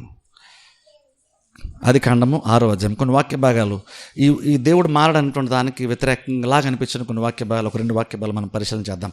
ఆదికాండము 6వ అధ్యాయంలోనికి వెళ్దాం ఒకసారి. ఆదికాండం 6వ అధ్యాయము ఆదికాండం 6వ అధ్యాయము 6వ వచనం నేను చదువుతాను చూడండి. ఇక్కడ నోవాహు సందర్భం గురించి ఇక్కడ మనం చూస్తున్నాం. ఇక్కడ దేవుడు అనుకుంటున్న మాట ఇక్కడ మనం చూస్తున్నాం. ఆదికాండం 6వ అధ్యాయం 6వ వచనం. దేవుడు అనుకుంటున్నాడు మనసులో, తాను భూమి మీద నరులను చేసినందుకు యెహోవా సంతాపము నొంది తన హృదయములో నొచ్చుకునేను. గమనించిన ఇక్కడ బైబిల్లో ఇప్పుడు చూడండి, నేను దేవుడు మారడని చెప్పాను, కానీ కొన్ని వాక్యాలను చూసినప్పుడు దేవుడు పశ్చాత్తాపడ్డాడని దేవుడు మనసు మార్చుకున్నాడని వాక్యాలు కొన్నిసార్లు మనం చూస్తాం. ఆ 2 ఎగ్జాంపుల్స్ బైబిల్లో చూపిస్తాను. ఇప్పుడు చూడండి, ఒకటి మనం అర్థం చేసుకోవాలి, దేవుడు అయితే ఎప్పటికీ మారేటువంటి వాడు కాదు. ఫస్ట్ ఆఫ్ ఆల్ అది మన మైండ్లో స్థిరపరచుకోవాలి. చాలా సందర్భాల్లో ప్రాబ్లం ఏంటంటే మనం బైబిల్ని ఎలా అర్థం చేసుకుంటాం అంటే, బైబిల్ చదివేస్తాం, బైబిల్ మనకి చదువుతుండగా పైన ఏమర్థమైందో అదే నిజం అనేసుకొని అదే కరెక్ట్ అనేసుకుంటాం, అదే సరైన వాక్య బోధ అనేసుకుంటాం. కానీ ఏమంటాం తెలుసా, ఫస్ట్ ఆఫ్ ఆల్ నీకు అందుకని దేవుడు అర్థం కూడా చాలా ఇంపార్టెంట్. ఎందుకంటే బైబిల్ మొత్తం నీకు పూర్తిగా ప్రతిదీ నీకు అర్థం కాదు, కానీ బేసిక్గా దేవుని గురించి కొన్ని విషయాలు అర్థం చేసుకున్నప్పుడు, దేవుని యొక్క స్వభావం కొంచెం అర్థమైనప్పుడు, ఆ స్వభావంలో వాక్యం నువ్వు చదువుతున్నప్పుడు అప్పుడు నీకు చాలా విషయాలని కరెక్ట్గా క్లారిటీ వస్తుంది. చాలామంది ఏం చేస్తారంటే, మనం బేసిక్గా బైబిల్ చదువుతున్నప్పుడు ఈ బైబిల్ అంతా కూడా దేవుని గురించి ఉంది. ఇందులో నోవాహు ఉన్నాడు, అబ్రహాం ఉన్నాడు, మనుషులు ఉన్నారు, కానీ ఇది మనుషుల గురించి కాదు. అలాంటి మనుషులతో దేవుడు ఎలా వ్యవహరించాడు, దేవుడు ఎలా అంటాడు అన్న దాని గురించి బైబిల్ రాయబడింది, కానీ మనుషుల గురించి కాదు. అందుకే బేసిక్గా మనం నోవా గురించి తెలుసుకోవట్లేదు, మనం నోవాతో వ్యవహరించినటువంటి దేవుణ్ణి తెలుసుకుంటున్నాం. ఈ బైబిల్ అటువంటిది మనుషుల గురించి రాయబడినటువంటిది కాదు, దేవుని గురించి రాయబడినటువంటి గ్రంథం ఇది. అప్పుడు యాక్చువల్ మనం ఏం చేయాలి, అప్పుడు బైబిల్ చదువుతున్నప్పుడు నువ్వు ఎలా కరెక్ట్గా అర్థం చేసుకోవాలంటే, బేసిక్ ఒకటి ఏం చేయాలంటే, ఫస్ట్ ఆఫ్ ఆల్ నీకు ఎంతో కొంత దేవుడు ఎలా అంటుండో నీకు అర్థం చేసుకోవాలి.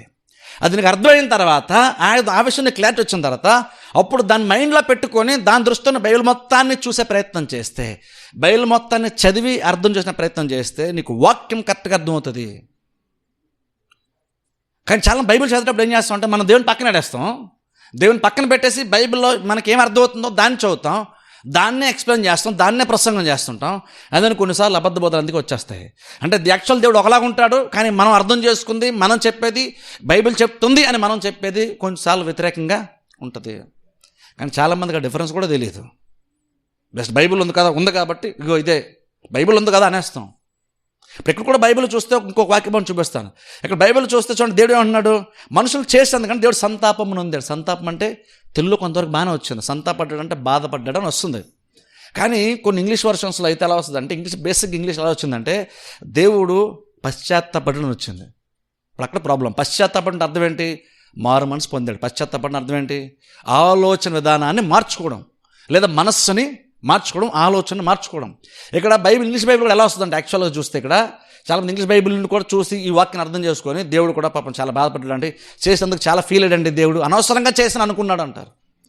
దేవుడు ఎప్పుడు కూడా అలాగా ఒకటి అనుకొని, అరే నేను ఎలా అనుకున్నాను కానీ ఎలా జరిగిపోయింది ఏంటి అని దేవుడు అనుకునేవాడు కాదు.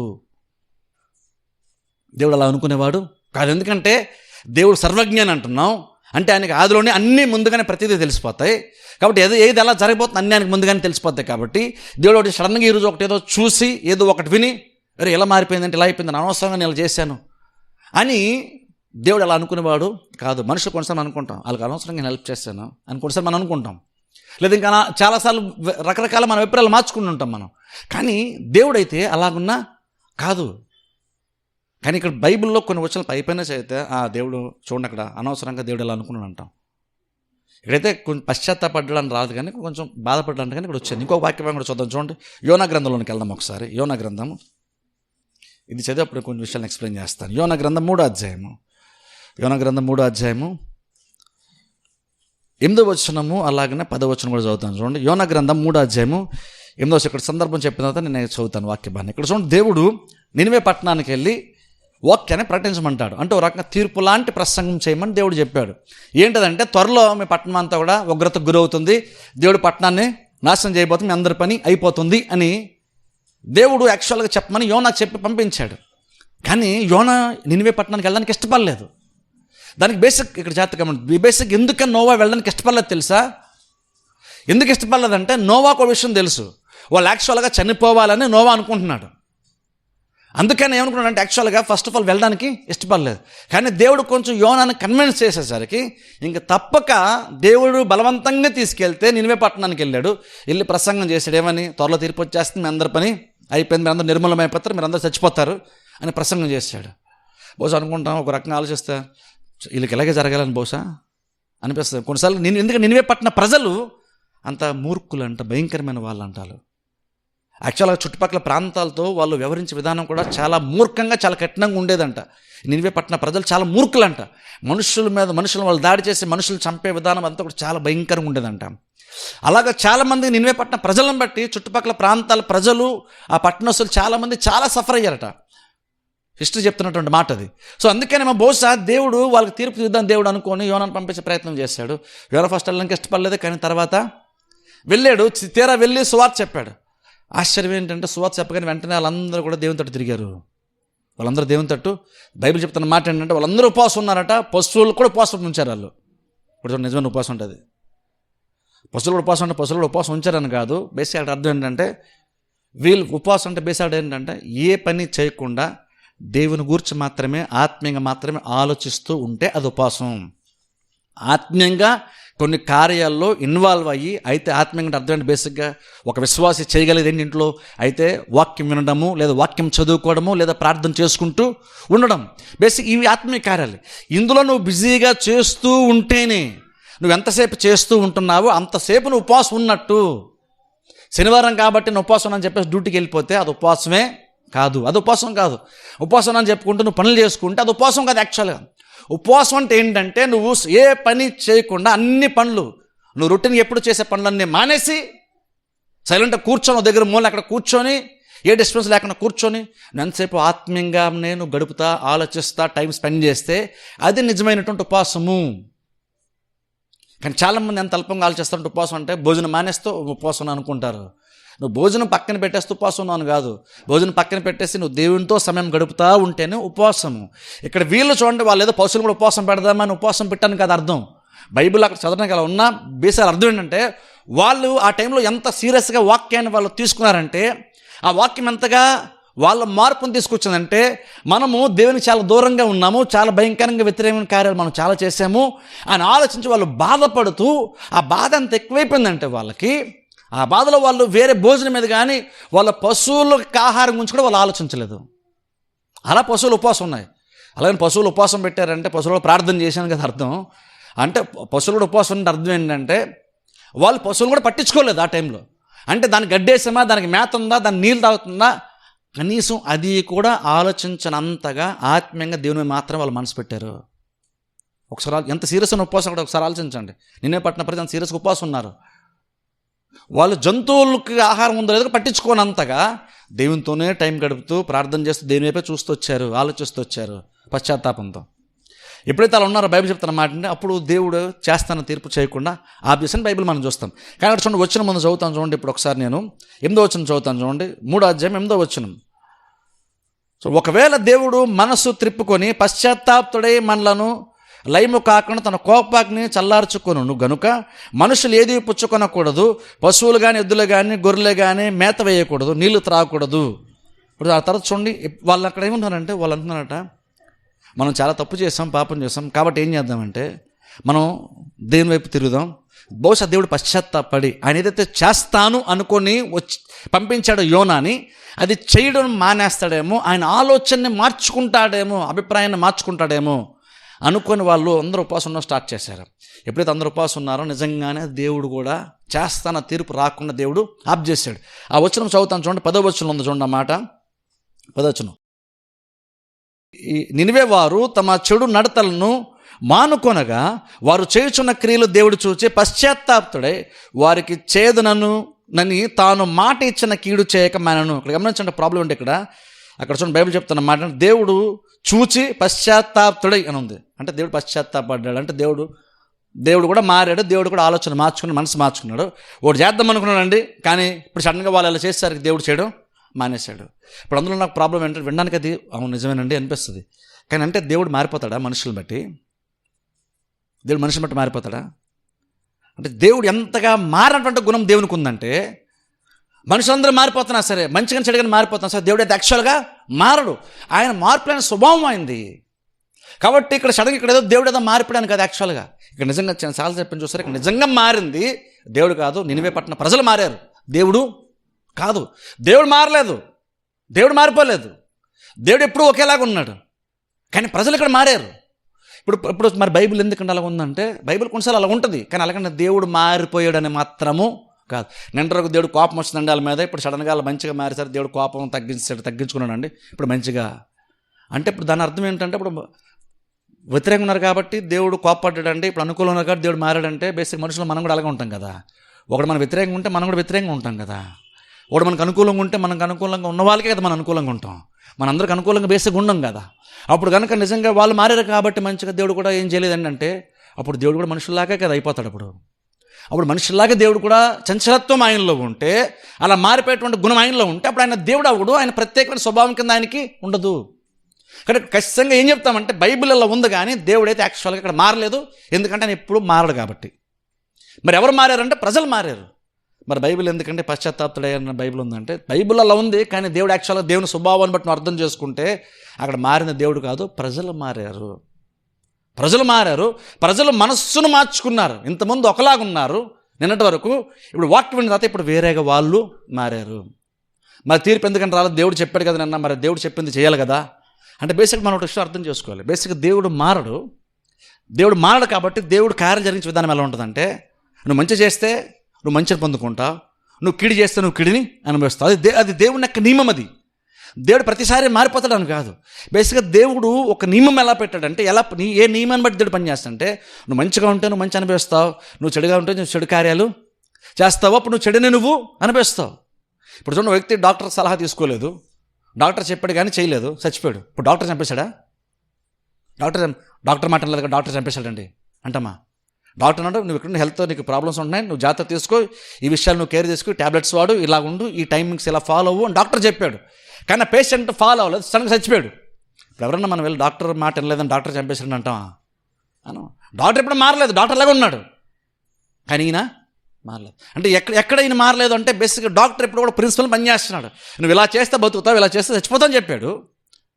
ఆయన దాని తగ్గట్టుగా ఉండుంటే దాని తగ్గ మేలు అనుభవించాడు. కానీ ఇక్కడ డాక్టర్ ఏం మారిపోలేదు, డాక్టర్ మారలేదు, ఆయనే సరిగ్గా లేడు, దాని తగ్గ ప్రతిఫలం పొందుకున్నాడు. కానీ దేవుడే అభిప్రాయాన్ని మార్చేసుకున్నాడు, దేవుడే పశ్చాత్తాపడ్డాడు, దేవుడే మారిపోయాడు అండి అన్నదైతే కాదు. ఎగ్జాంపుల్ చెప్తాను, ఇప్పుడు క్లియర్గా అర్థమవుతుంది మనకి. ఇప్పుడు సూర్యుడు ఉన్నాడు, సూర్యుడు వెలిగిస్తాడు, వెలుగు ద్వారా మనకి వేడి వస్తుంటుంది. ఇప్పుడు చూడండి, ఒకవేళ ఇప్పుడు చూడండి బంకమట్టి కుండలు అలాంటి మట్టి పాత్రలు చేస్తారు చూసారా, అవి పచ్చిగా ఉన్నప్పుడు తీసుకొచ్చి ఎండలో పెడతారు. ఎండలో పెట్టడం బేసిక్ ఏమవుతుంది, ఎండలో గట్టిగా అయిపోతాయి. అలాగే ఇప్పుడు కొవ్వొత్తును వ్యాక్సిన్ తీసుకొచ్చి ఎండలో పెట్టామనుకోండి, ఇది గట్టిపడదు, ఇది కరిగిపోద్ది. ఇది ఇప్పుడు చూడండి, నువ్వు మట్టి పాత్రను పెట్టినప్పుడు, పచ్చిగా ఉన్నట్టు పెట్టినప్పుడు అది గట్టిపడిందంటే, ఆ తర్వాత నువ్వు వ్యాక్సిన్ తీసుకొచ్చి పెడితే అది కరిగిపోయింది కాబట్టి సూర్యుడు మారిపోయాడని అర్థమా? సూర్యుడు మారలేదు అక్కడ, సూర్యుడు ఎప్పుడు ఒకలాగా ఉన్నాడు. కానీ సూర్యుడు ఎదురుగా నువ్వేం పెట్టావు, సూర్యుడు ఎదురుగా ఎవరు నిలబడ్డారు, సూర్యుడికి ఎక్స్పోజ్ అవుతూ ఎవరున్నారన్న దాన్ని బట్టి దాని యొక్క ఎఫెక్ట్ ఉంటుంది. కానీ సూర్యుడే మారిపోలేదు, సూర్యుడు ఎప్పుడు ఒకేలాగా ఉంటాడు, ఆయనలో మార్పు ఉండదు. కానీ ఎఫెక్ట్స్ మారుతాయి ఖచ్చితంగా, ప్రభావం మారుతుంది ఖచ్చితంగా. అదే సూర్యుడు కిరణాలకి, అదే సూర్యునికి కొన్ని గట్టిపడుతున్నాయి, కొన్ని ఏమో కరిగిపోతున్నాయి. అలాగని సూర్యుడు ఒక్కొక్కలాగా వ్యవహరించాడా? ఒక్కొక్కసారి ఒక్కొక్కలా వ్యవహరించాడని కాదు, ఒక్కొక్కరితో ఒకలా ఉన్నాడంటే సూర్యుడని కాదు, సూర్యుడు ఒకలాగానే ఉన్నాడు. కానీ సూర్యుడు ఎదురుగా ఎవరు నిలబడ్డారు, ఎలాంటి లక్షణం గల వాళ్ళు నిలబడ్డారు అన్న దాన్ని బట్టి వాళ్ళల్లో మార్పు వస్తుంది. అలాగే దేవుడు కూడా ఎప్పుడూ ఒకేలాగా ఉంటాడు. అక్కడ మంచోడు దేవుడి దగ్గర నిలబడ్డాడు అనుకోండి, వాడు మేలు అనిపిస్తాడు. చెడ్డవాడు నిలబడితే వాడు దాని తగ్గట్టు ప్రతిఫలము అనిపిస్తాడు. కానీ దేవుడు ఇక్కడ మార్చేసాడు అన్నది కాదు, దేవుడు వాళ్ళని ఒకలా వీళ్ళని ఒకలా చూసాడని కాదు. బైబిల్ చెప్తున్న మాట ఏంటంటే, దేవుడు యేసుక్రీస్తు స్వయంగా చెప్పిన మాట, ఆయన మంచివారి మీదనో చెడ్డవారి మీదనో తన సూర్యుని ఉదయింపజేసి వర్షం నీతిమంతుల మీద అనీతిమంతుల మీద కూడా వర్షాన్ని దేవుడు కురిపిస్తాను బైబిల్ చెప్తుంది. అంటే అర్థం ఏంటంటే, దేవుడు బేసిక్గా నువ్వు మంచోడు కాబట్టి నీకు వర్షం వస్తుంది, నువ్వు చెడ్డడు కాబట్టి నీకు రాదని దేవుడు అంటలేదు. అంటే బేసిక్ అర్థం ఏంటంటే, దేవుడిలో మార్పు అనేటువంటిది లేదు, దేవుడు ఎప్పుడు ఒకేలాగా ఉంటాడు. కాదు ఇక్కడ నినివే ప్రజలే కానీ, నోవా టైంలో కానీ ప్రజలే కానీ అక్కడ దేవుడు చేస్తా అన్నది, ఒకవేళ దేవుడు బాధపడ్డాడని ఉన్నా, లేదా ఇక్కడ దేవుడు మార్చుకున్నాడు అభిప్రాయాన్ని, చేస్తానడండి, చంపేస్తా అన్నాడు కానీ ఇప్పుడు చంపలేదండి, దేవుడు మారాడండి అని కాదు. ఇక్కడ మారింది దేవుడు కదా, యాక్చువల్గా మనుషులు మారారు. ఇందులో సూర్యుడు గురించి చెప్పినట్టు ఎగ్జాంపుల్ లాగా దేవుడు ఎప్పుడు మారడు, దేవుడు ఎప్పుడు ఒకేలాగా ఉంటాడు.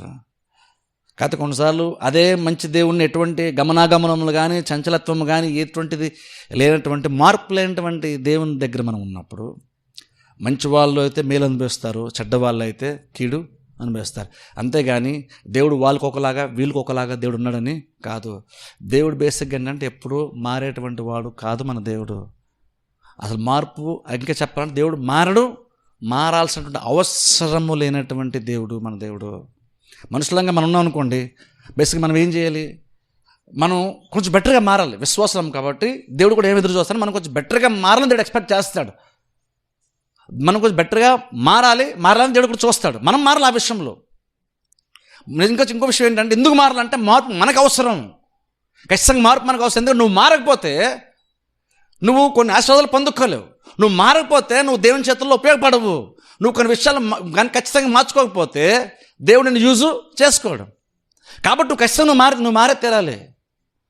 మారపోతే ఇప్పుడంతలాగా బహుశా ఫ్యూచర్లో మనకి ఉండదు. కానీ దేవుడు అయితే అలాగున్నా కాదు.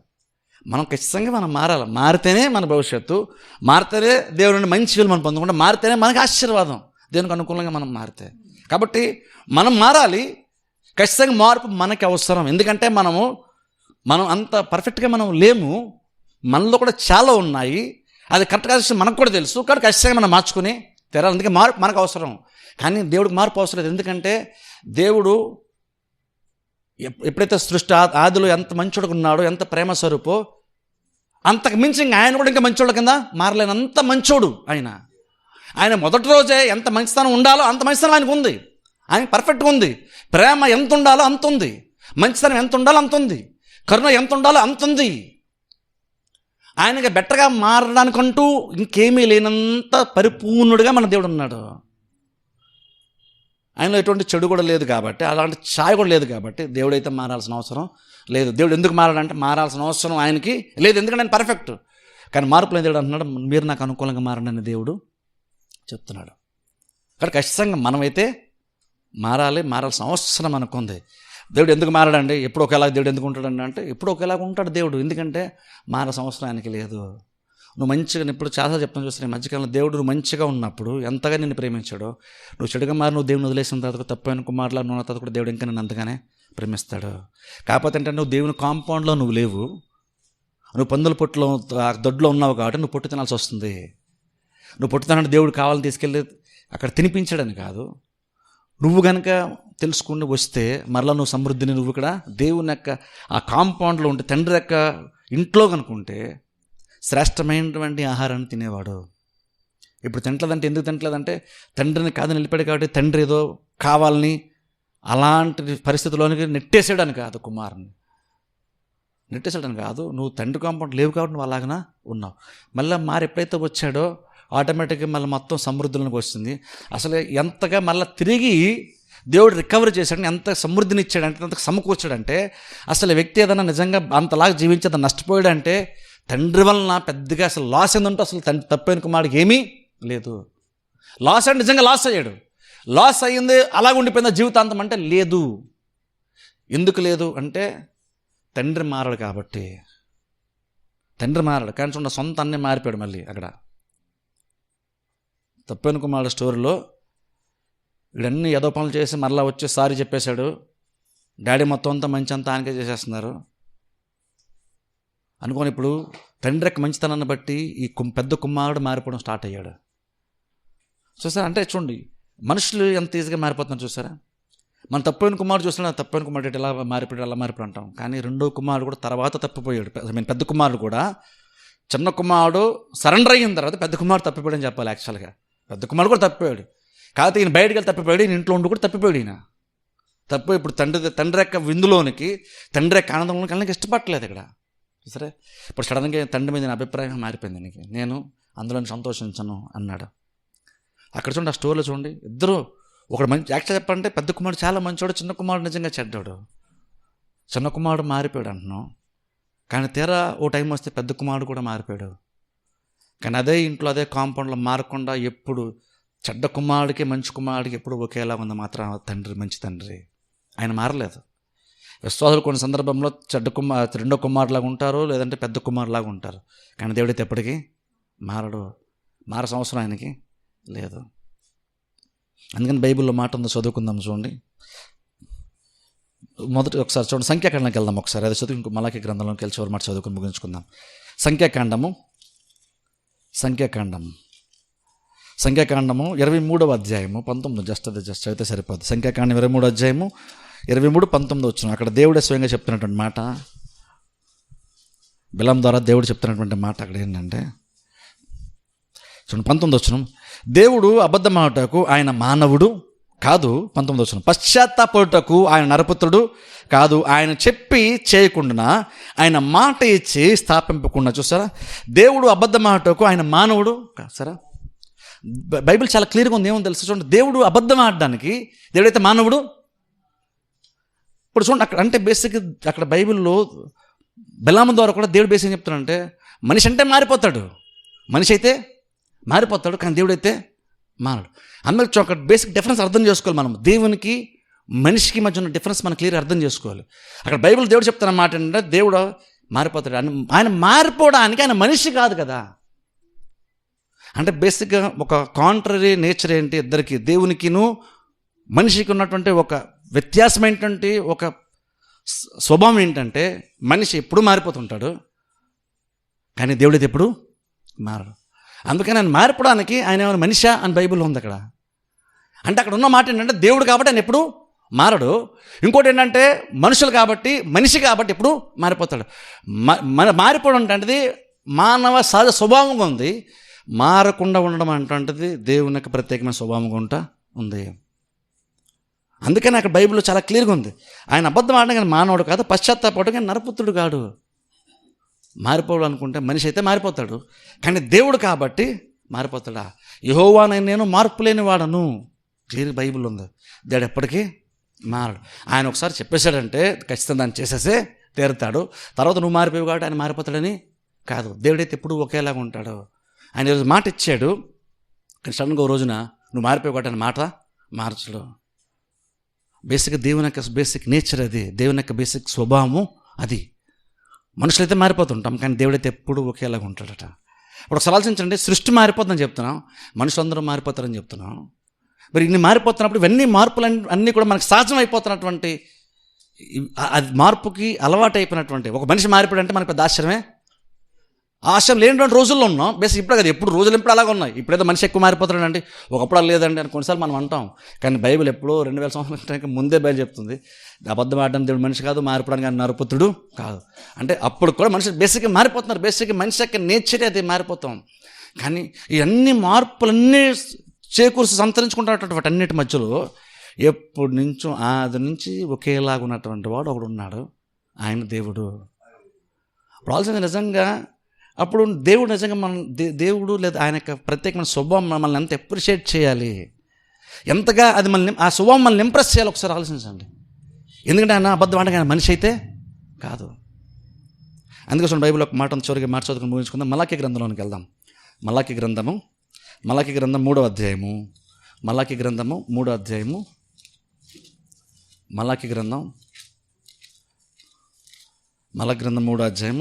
6వ వచనం నేను చదువుతాను. మలాకీ గ్రంథము 3వ అధ్యాయంలో నుండి 6వ వచనం చదువుకొని మనం ముగించుకుందాం.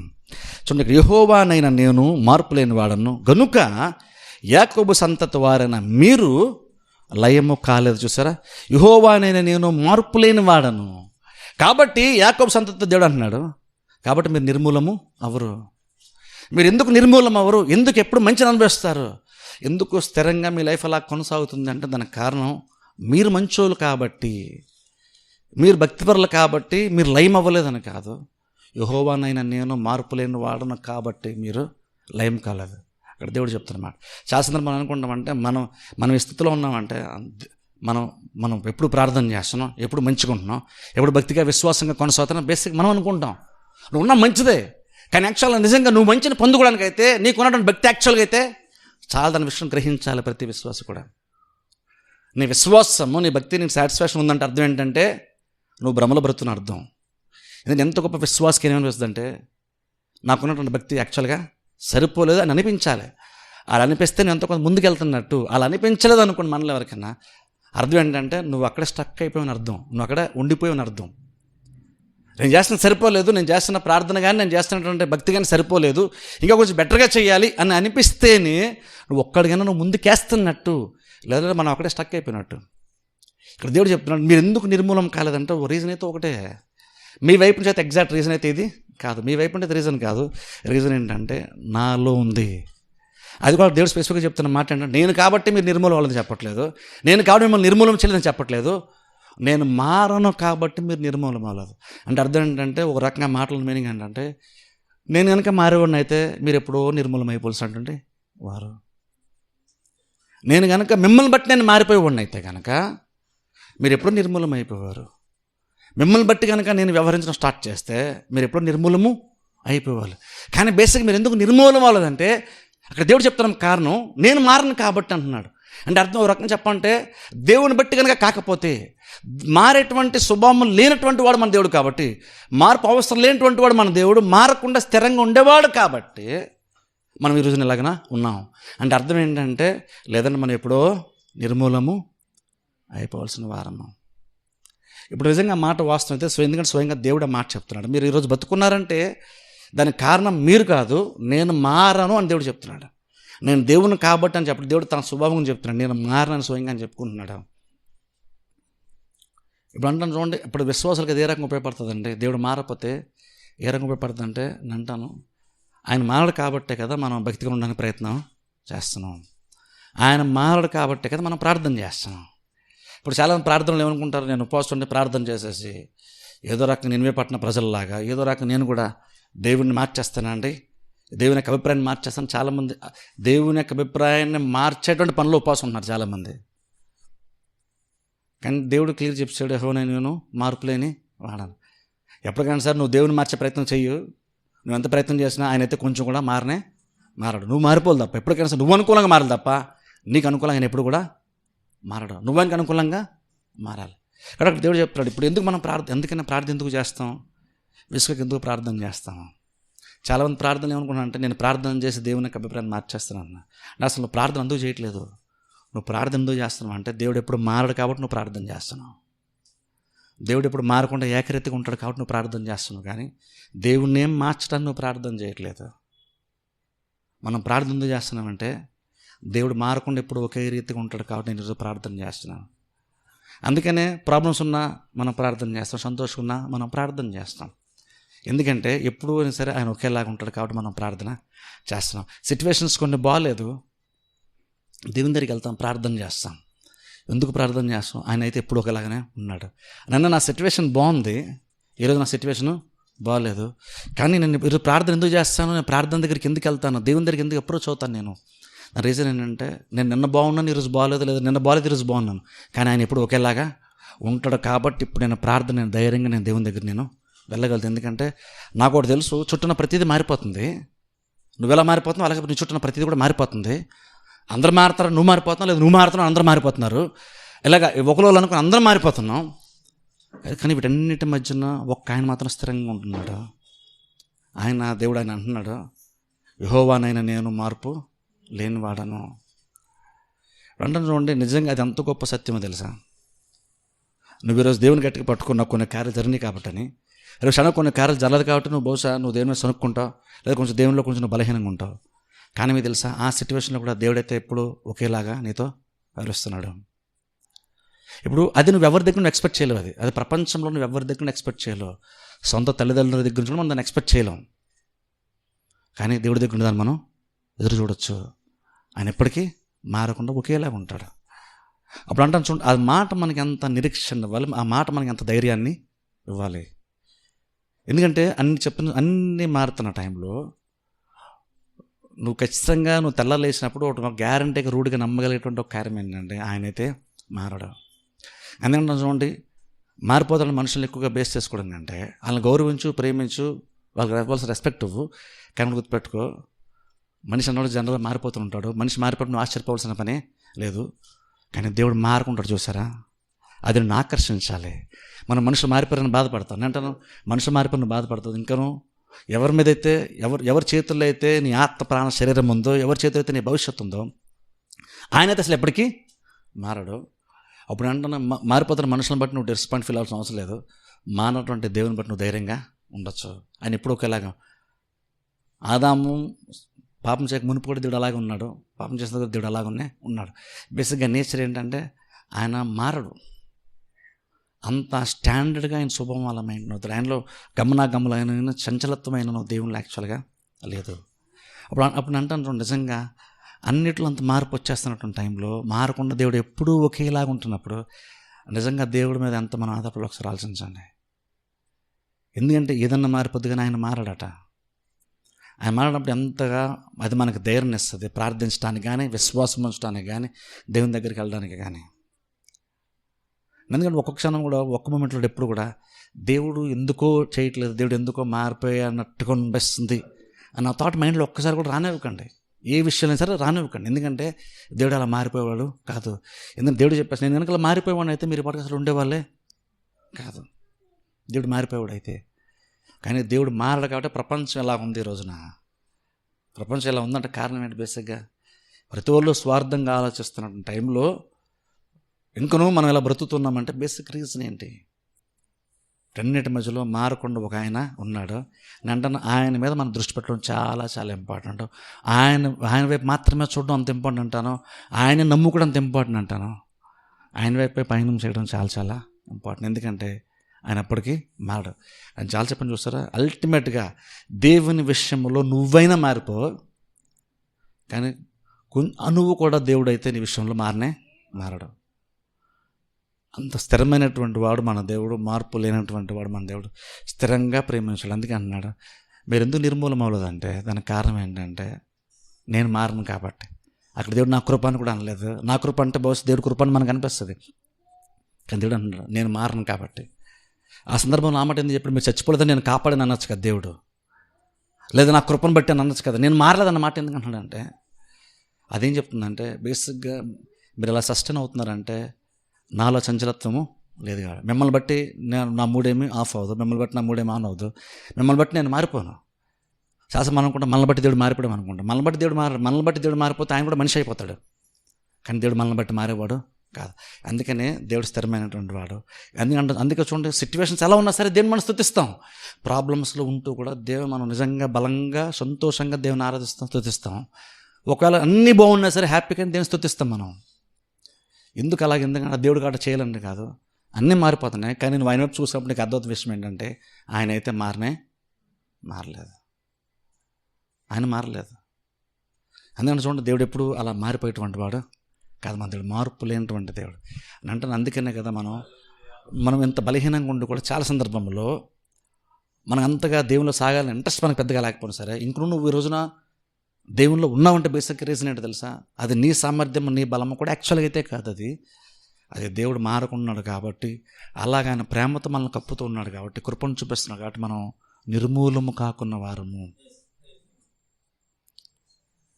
అంటే బేసిక్గా మంచులని చెడ్డలైనా సరే ఈ రోజుల్లో ప్రపంచంలో బతుకుతున్నామంటే కానీ దేవుడు మారలేదు కాబట్టి బతుకుతున్నాం. దమ్మడాల్సిన నిజంగా దేవుడు అసలు ఆయన మార్పు లేనివాడు అన్నామంటే ఆయన మంచితనం కూడా ఎప్పటికీ మారదు, ఆయన కృప ఎప్పుడు మారదు, ఆయన ప్రేమ ఎప్పటికీ మారదు. బేసిక్గా దేవుడికి మార్పు లేదంటే అర్థం ఏంటంటే నీ ప్రార్థన ఆలకించే విషయంలో ఆయనలో మార్పు లేదు, నీ కష్టాన్ని గుర్తించి నీకు ప్రతిఫలం ఇచ్చే విషయంలో ఆయనలో మార్పు లేదు, నీకు న్యాయం తీర్చే విషయంలో కూడా దేవుని ఎటువంటి మార్పు లేదు. మార్పు లేనటువంటి దేవుడు అని చెప్తున్న అర్థం ఏంటంటే అన్ని విషయాల్లో కూడా ఏ రంగాన్ని మారడు. ప్రేమలో మారడు, కృపలో మారడు, దయలో మారడు, కనికరంలో మారడు, నీ ప్రార్థన ఆలకించే విషయంలో కూడా దేవుడు మారడు. అలాంటి మంచి స్వభావం మన దేవుడు కలిగినాడు. కానీ మనమే మారాలి. యాక్చువల్గా దేవునికి అనుకూలంగా మనం మారాలి. అది కూడా దేవుడు ఎక్స్పెక్ట్ చేస్తాడు. మీరు నాకు అనుకూలంగా మారితే నేను వేపట్టిన ప్రజల్లాగా వాళ్ళకి రావాల్సినటువంటి కీడు రాకుండా నేను ఆప్ చేస్తాను. అంత మంచి స్వభావము దేవుడికి కలిగినాడు. అది ఆయన తప్ప ఎవరికి కూడా లేదు. అప్పుడు అంటాను, దేవుడు తప్ప ఎవరిలోనూ ఆ స్వభావం చూడదనుకున్నప్పుడు దేవుడు నిజంగా మనల్ని ఇంప్రెస్ చేయాలి కదా, దేవుడు మనకి ఎక్సైట్మెంట్ ఇవ్వాలి కదా. అప్పుడు ఆరాధిస్తున్నప్పుడు ఒక రాంటి పరవశం ఖచ్చితంగా మనం రావాలి. ఎందుకంటే నువ్వు చూస్తున్నప్పుడు నీకు అర్థమవుతుంది ఏంటంటే ప్రపంచం అంతా వేరు, ఆయన వేరు. అప్పుడు మన దేవుడు ఇంప్రెస్ చేసి, అందుకే ప్రపంచంలో ఒక బిలీవర్ని ఏది ఇంప్రెస్ చేయకూడదు. ఎందుకంటే ప్రపంచం అంతా ఒకలాగా ఉంది, కానీ ఆయన మాత్రం చాలా డిఫరెంట్గా ఉన్నాడు. అంత ప్రత్యేకమైన స్వభావం మన దేవుడు ఉన్నాడు. మన దేవుడు యెహోవా మార్పు లేనటువంటి వాడు. ప్రార్థన చేస్తాను. తల వంచి కళ్ళు మూసుకొని నేనే చిన్న ప్రార్థన చేస్తాను. అందరూ తల వంచి కళ్ళు మూసుకొని నేనే చిన్న ప్రార్థన చేస్తాను.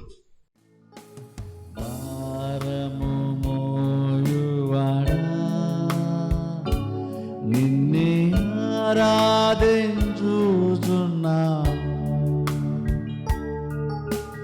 విడుదల నీచువాడా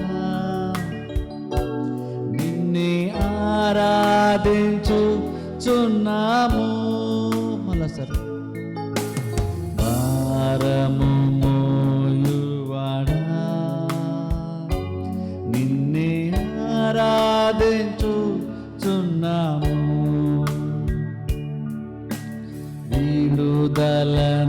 విడుదలనిచ్చువాడా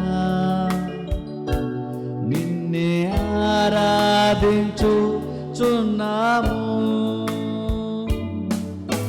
హల్లెలూయా hosanna hallelujah hosanna hallelujah hosanna హల్లెలూయా